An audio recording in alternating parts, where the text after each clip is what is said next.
raiva, distorção, rap e atitude. Nos fins dos anos 90, um som tomou conta da MTV, dos festivais e da cabeça de uma geração inteira. Isso não era só música, isso era nu metal.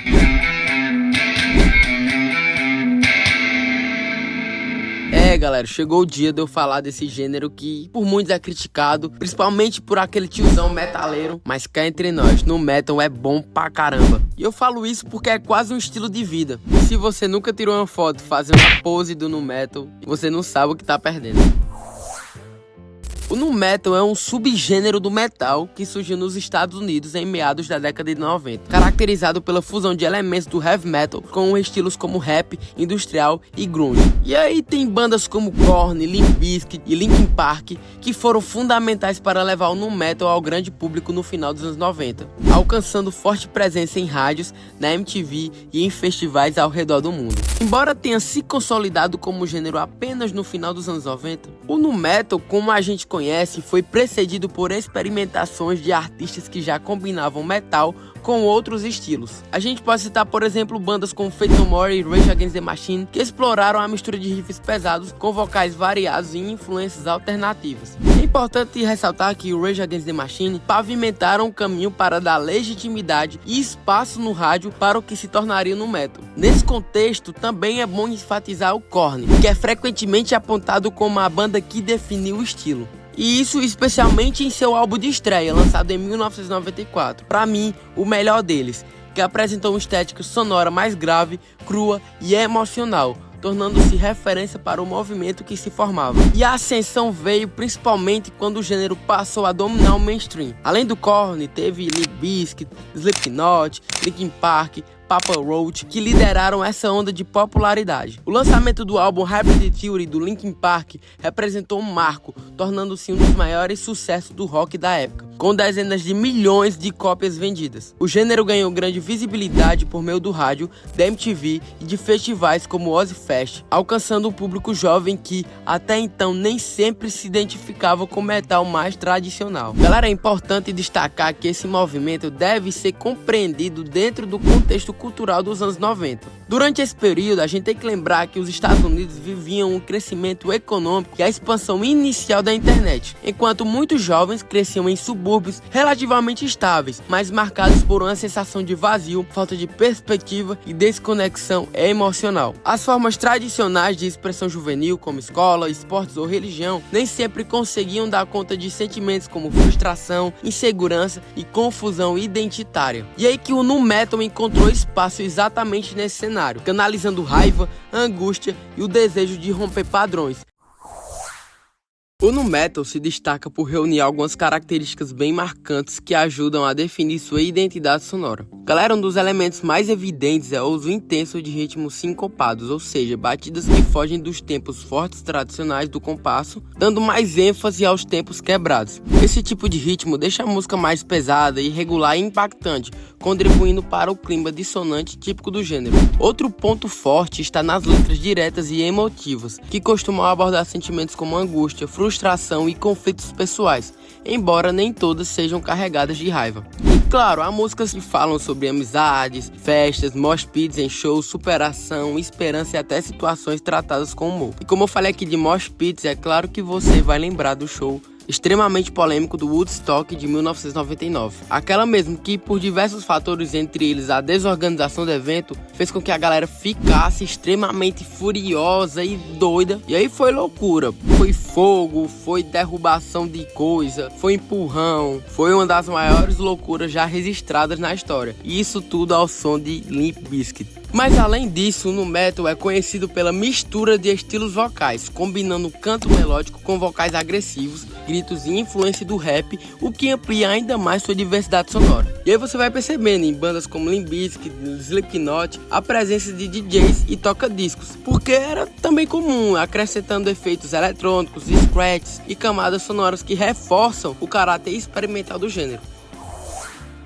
Agora, vindo mais pra parte lírica e pra estética jovem que formou no metal, é importante compreender esse estilo de música como um subgênero particularmente eclético e flexível dentro do metal. Sua principal estética está justamente na liberdade de incorporar elementos que até então eram considerados incompatíveis. E aí, como o hip hop, o grunge, música eletrônica e até influências do punk. Não há uma fórmula rígida, não, vai ser isso aqui e pronto. Porque ao contrário, trata-se de um estilo marcado pela diversidade e abordagem sonora totalmente distinta uma das outras. E essa pluralidade pode ser observada nas principais bandas do movimento. Como eu já falei aqui no vídeo, Korn, por exemplo, constrói uma sonoridade emocionalmente sombria, com guitarras pesadas e um baixo extremamente proeminente. Já o Limp Bizkit aposta fortemente na presença de DJs em batidas influenciadas pelo hip hop e é uma atitude mais irreverente e contestadora próximo do espírito punk. Agora, por exemplo, Linkin Park, que equilibra rap, rock e elementos eletrônicos, criando uma estética híbrida e acessível, enquanto os Deftones evidencia claras influências do grunge, especialmente na ambiência e na abordagem mais etérea de suas composições. E veja que, diferentemente de movimentos mais homogêneos, o nu metal não produz bandas que soem excessivamente semelhantes entre si. E é justamente isso que eu acho mais bacana. No metal é um gênero que não se prende na mesmice, sempre buscou inovar e ter várias vertentes. Não à toa explodiu há mais de 30 anos e ainda hoje é relevante. Pegando agora um gancho nas ideias de Dick Ebdish, um sociólogo inglês, o fenômeno do nu metal pode ser compreendido como uma manifestação típica da subcultura juvenil, na qual o estilo opera como forma simbólica de pertencimento e resistência. Conforme exposto em Subcultura, o significado do estilo, Ebdish entende que a subcultura juvenis constrói sentidos próprios por meio de combinações específicas de vestuário, música, estética corporal e comportamentos, desafiando padrões culturais dominantes e a normalização social.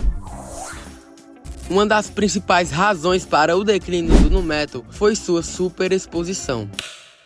Galera, entre o final da década de 90 e início dos anos 2000, o gênero alcançou um nível de popularidade sem precedentes, tornando-se amplamente mainstream. E aí bandas como eu já falei, Korn, Limp Bizkit, Linkin Park, eles passaram a dominar a rádio de rock, a programação da MTV e grandes festivais internacionais. Por exemplo, o sucesso do Linkin Park mesmo extrapolou os limites do público tradicional do rock, alcançando as paradas do Top 40 e consolidando uma presença massiva na cultura pop. Esse crescimento acelerado, contudo, teve como consequência a saturação do mercado. A explosão comercial do nu metal incentivou o surgimento de inúmeras bandas que reproduziam fórmulas semelhantes, o que resultou em uma repetição excessiva de elementos característicos do gênero. E aí galera, não teve jeito, com o tempo essa padronização começou a desgastar tanto o público quanto a crítica especializada, gerando aquele sentimento de fadiga estética. E aí, paralelamente, o cenário musical passava por transformações significativas, e gêneros como o pop punk e o emo ganharam força com bandas como Green Day, Blink-182, My Chemical Romance e Fall Out Boy, conquistando especialmente públicos mais jovens. E ao mesmo tempo, o indie rock e os revivals do post-punk e do garage rock,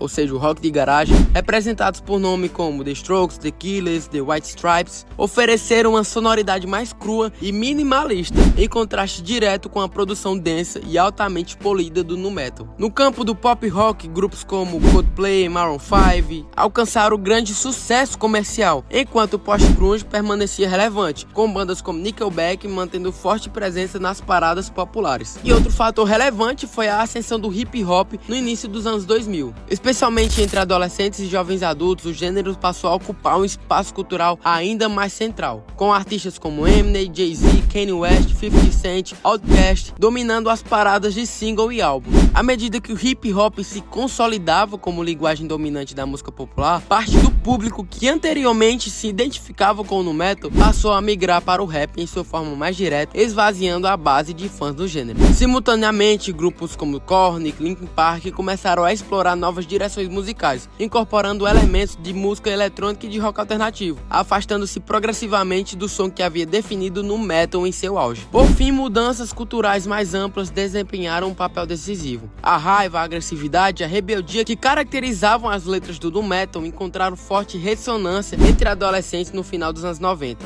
No entanto, no contexto do pós-11 de setembro, esses temas passaram a soar deslocados. A violência explícita e a estética urbana crua que antes funcionavam como catarse simbólica tornaram-se desconfortavelmente próximas da realidade. Em contraste, o emo, com sua abordagem mais introspectiva e emocional, passou a refletir melhor o espírito da época. O maior exemplo disso é o My Chemical Romance, que surgiu justamente devido ao trauma do 11 de setembro. Nesse sentido, o ataque terrorista às Torres Gêmeas é visto não apenas como um evento político e social, mas como um marco simbólico que acelerou o esgotamento estético e cultural do nu metal.